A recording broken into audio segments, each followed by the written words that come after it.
कौन सा है? आप इसका करके देखिए। 9 7 2 9 डिजिटल सम कितना आया?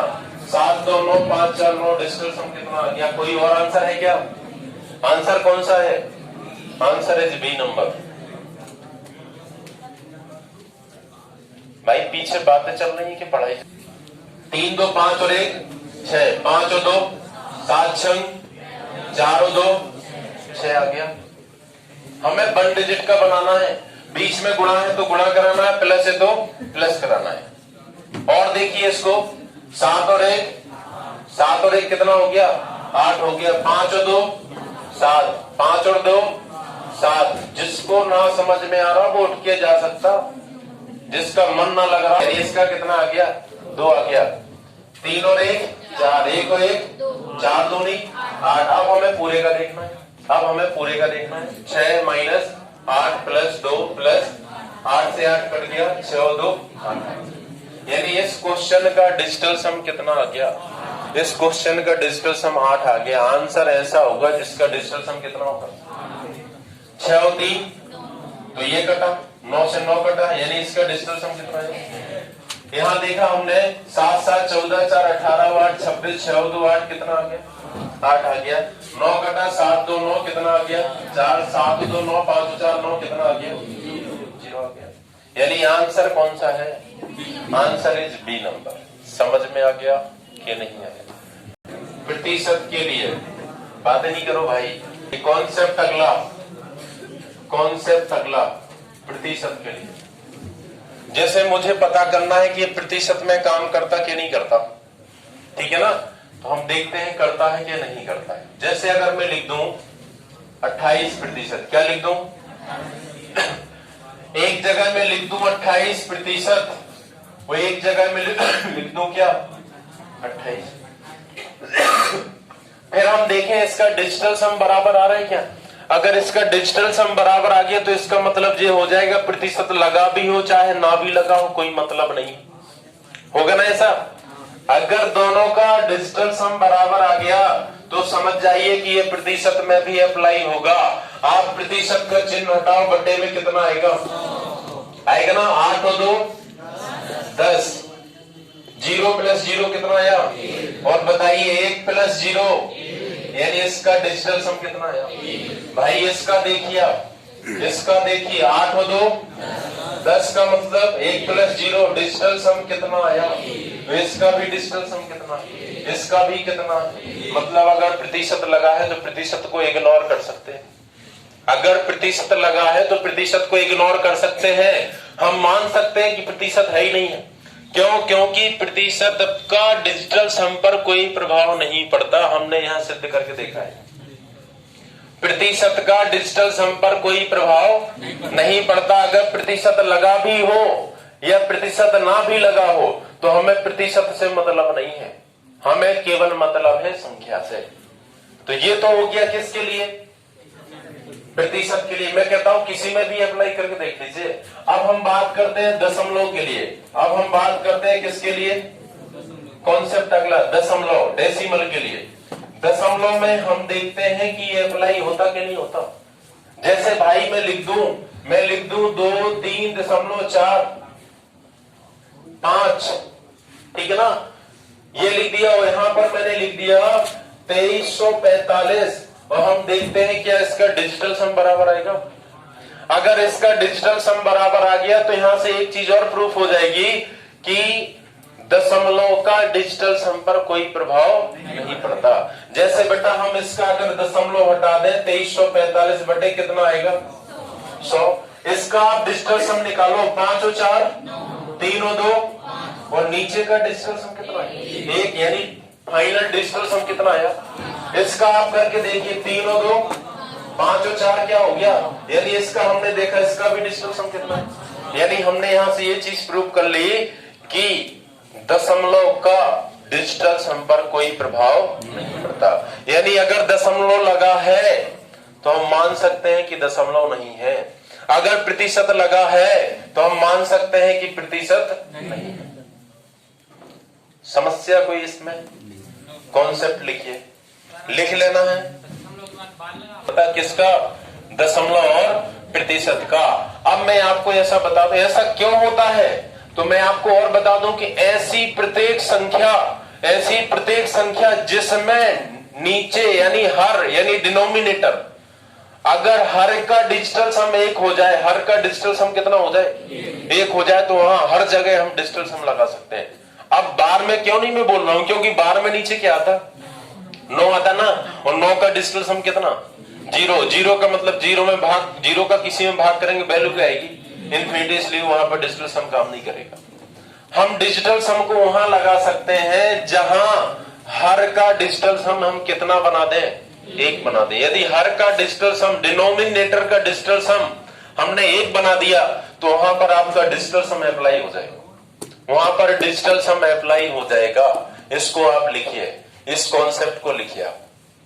फिर मैं इसके क्वेश्चन बताता हूं कि दशमलव और प्रतिशत का डिजिटल सम पर कोई प्रभाव नहीं पड़ता। दशमलव और प्रतिशत का डिजिटल सम पर कोई प्रभाव नहीं पड़ता है। बताइए इसका आप डिजिटल सम निकालो इसका। अच्छा मैं इस तरफ आ जाऊं, 7930 7930। हमें देखना है कि इसका सॉल्व कितना आएगा, इसका सॉल्यूशन कितना आएगा। इसका ऑप्शन देख लीजिए। पहला ऑप्शन दिया है, पहला दिया है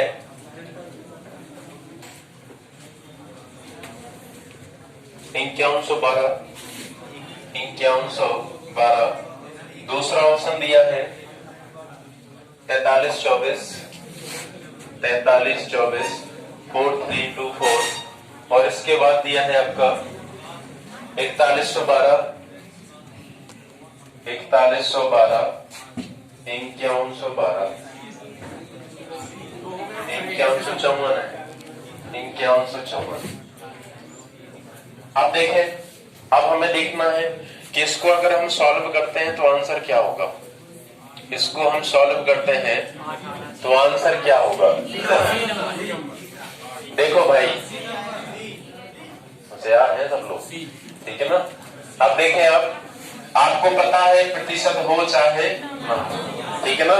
इसका हमने डिजिटल सम निकाला, 5 और 2 7 का मतलब गुणा, 9 से 9 कैंसिल, 6 और 3 9, इसका कितना आया प्लस 3, इसका 3 आया गुणा, 9 कटा 7 3 10 का मतलब 1। अभी हम इसका गुणा करना, 7 दूनी 14, 4 और 1 5, यानी इसका कितना आया फाइनल 5, 3 एकम 3, यानी इसका कितना है 5 और 3। इसका डिजिटल सम कितना आया, इसका डिजिटल सम आया कितना 8 आ गया। यानी ऐसा ऑप्शन आंसर होगा, ऐसा ऑप्शन आंसर होगा जिसका डिजिटल सम कितना आएगा 8, जिसका डिजिटल सम 8 आएगा वही आपका उत्तर होगा। अब हमने देखा 5 और 2 7 और 2 9, यानी इसका डिजिटल सम कितना आया 0, 9 आया, 9 का मतलब 0, 4 और 3 7 और 2 9, यानी इसका कितना बचा 4।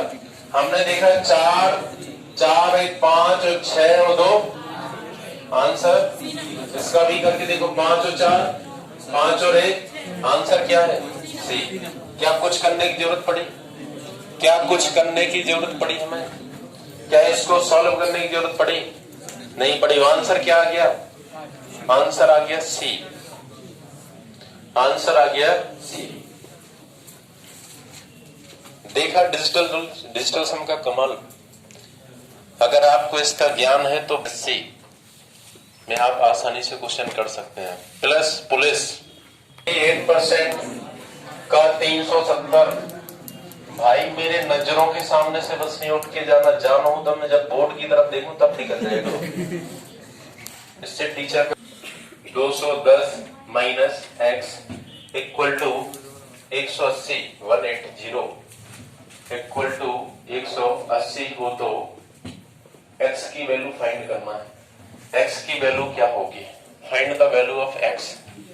एक्स की वैल्यू हमें फाइंड करना है, एक्स की वैल्यू क्या होगी, find the value of x. हम ऑप्शन देखते हैं, ऑप्शन क्या दिया है वो लिखते हैं।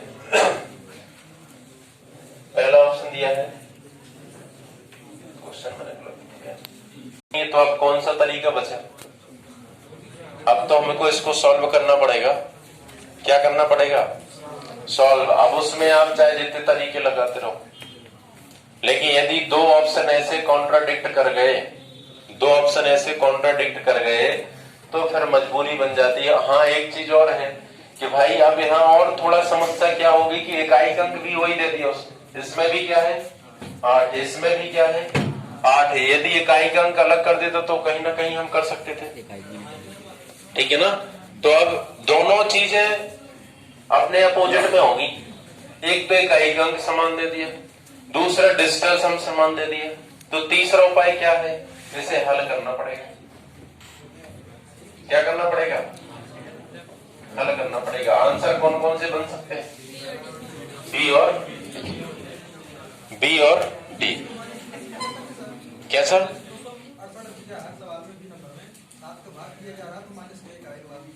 7 का भाग क्यों दे? 11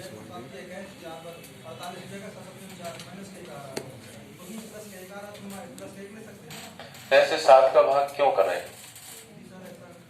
नहीं, 7 का भाग नहीं करेंगे। 7 के डिजिटल सम का नियम नहीं होता, ठीक है ना भाई। वो 9 का ही है, 9 का ही हम काम करा सकते हैं, 7 का नहीं होता, ठीक है ना। तो मैंने बताया ना, अगर ऐसे दो ऑप्शन, मैंने इसलिए जब मैंने स्टार्ट किया था पढ़ाना तो मैंने क्या बताया था, जो डिजिटल सम होता है वह हमें आंसर के करीब ले जाता।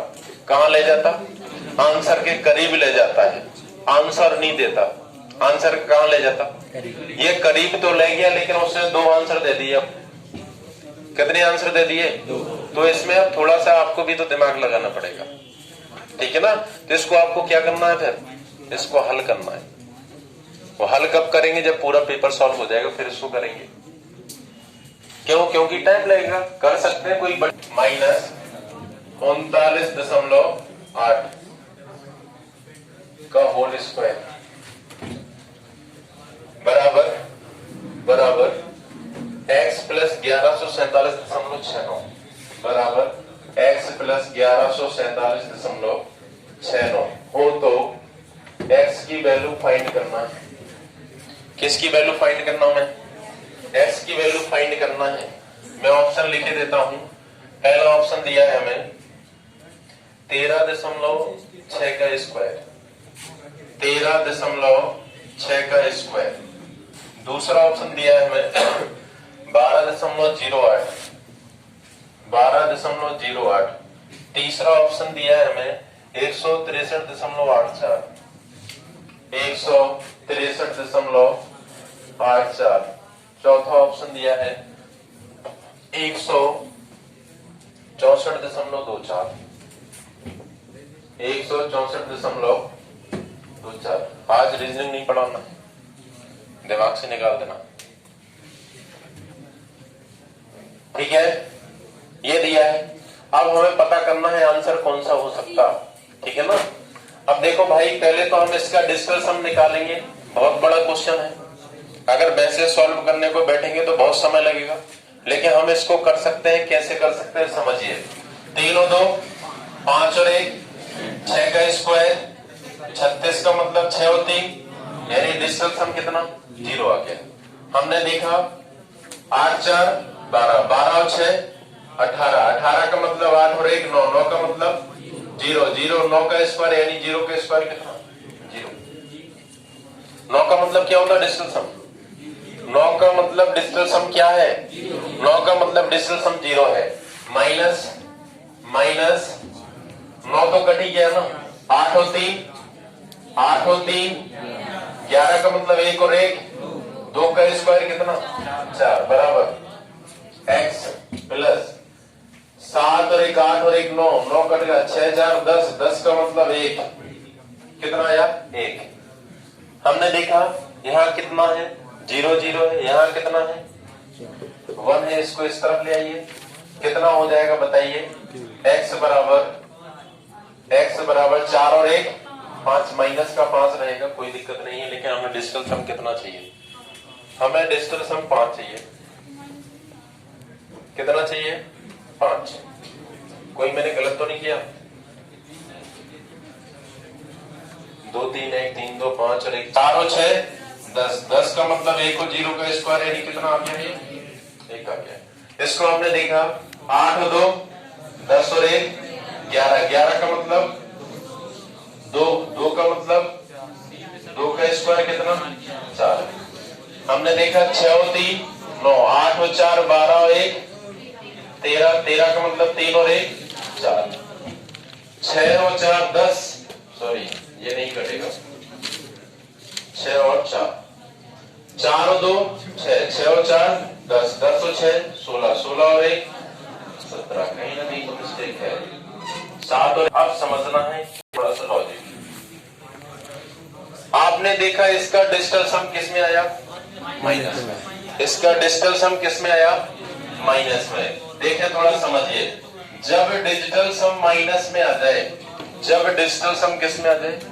माइनस में आ जाए, तो आपको पता है हम 9 का नियम पढ़ रहे हैं ना? आपको पता है हम किसका नियम पढ़ रहे हैं?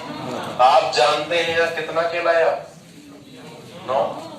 भाई 0 के स्थान पे कितना कहलाया? 9। यहाँ भी 0 के स्थान पे कितना कहलाया? 9 होगा कि नहीं होगा? कहीं भी एक जगह लिख लो, काम चलेगा।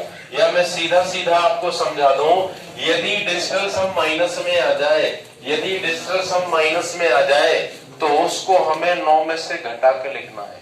उसको हमें 9 में से घटा के लिखना है। उसको 9 में से घटा के लिखेंगे, कितना आएगा? 4। और 4 किस ऑप्शन का आंसर है? सी, यानी डिजिटल सम कितना आएगा? 4। और आंसर कौन सा आएगा? सी। ये नोट करके लिख लेना। मैंने बेटा ये बताया, यदि डिजिटल सम माइनस में आ जाए, यदि डिजिटल सम माइनस में आ जाए, तो हम उसे 9 में से घटा के प्लस में कन्वर्ट कर लेते हैं। उसे 9 में से घटा के प्लस में कन्वर्ट कर लेते हैं, ठीक है ना? ये आप नोट करके लिख लीजिए। यदि डिजिटल सम माइनस में आ जाए, तो उसे हम 9 में से घटा देते हैं, प्लस में बदल देते हैं। और जब तक नीचे का डिजिटल सम 1 नहीं हो जाएगा, जब तक हम डिजिटल सम अप्लाई नहीं कर सकते। और नीचे का डिजिटल सम 1 करने के लिए हमें क्या करना पड़ेगा? इसमें 1 करने के लिए गुणा नहीं करेंगे हम, इसमें हम सारणी बनाएंगे कि इसमें हम सारणी का यूज कर लेंगे थोड़ा सा। अगर भाई नीचे 2 है, अगर नीचे क्या है? 2 है, तो आप उसमें कितने का गुणा कर दीजिए। अगर नीचे 2 है, तो आप उसमें कितने का गुणा कर दीजिए। अगर हम इसमें 5 का गुणा कर दें,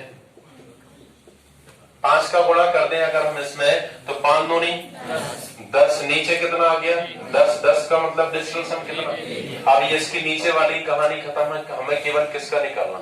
6 और 3 9, 5 और 2 7, 7 पर 9 35, 35 का मतलब 5 और 3, यानी हम देखेंगे कि इस पूरे का डिजिटल सम कितना आ गया? 8/1। और नीचे 1 लिखो चाहे ना लिखो, यानी जो भाग में होंगे उसको हमें नीचे का डिजिटल सम कितना बनाना है? 1 बनाना है। क्या बनाना है हमें? 1। तो हमने एक चीज समझ ली कि 5 जितनी बार है उतनी बार कितने का गुणा करते हैं? 2 का। अगर नीचे हमने देखा 4 लिखा है, कितना लिखा है? 4 लिखा है, तो उसमें हमें 5 की घात 2 का गुणा करना पड़ेगा। करेंगे ना, 25 चौको 100, तभी तो उसका डिजिटल सम कितना आएगा? 1 आएगा। सीधा सा है कि हमें नीचे डिजिटल सम कितना बनाना? 1। अभी और देख लीजिए, यदि हमें 2 का याद न रहे तो नीचे 4 लिखा हो, हम 7 का भी गुणा कर सकते हैं।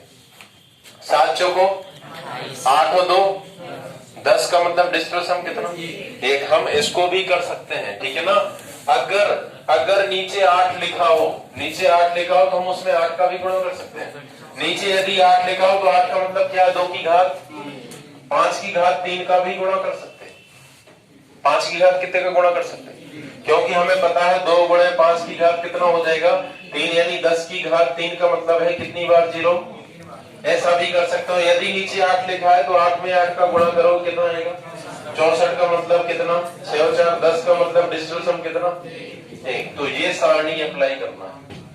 अगर ये सारणी अप्लाई करते हो आप, तो नीचे भी आप अगर कोई संख्या लिखी है भाग में, तो उसमें भी डिजिटल सम लगा सकते हैं, ठीक है ना? इसको लिख लीजिए और आप कल से अपने उस नियत सम कर दिया और मुझे डिजिटल सम निकालना है, तो आप मुझे बताओ 5 और 4 इसका डिजिटल सम कितना आ गया? और बेटा चिन्ह कौन सा है? तो पूरे का डिजिटल सम निकालने की जरूरत नहीं है। सभी का डिजिटल सम कितना हो? 0। बस अगर 0 एक जगह आ गया बीच में गुणा का चिन्ह है तो पूरे का डिजिटल सम 0। ओके।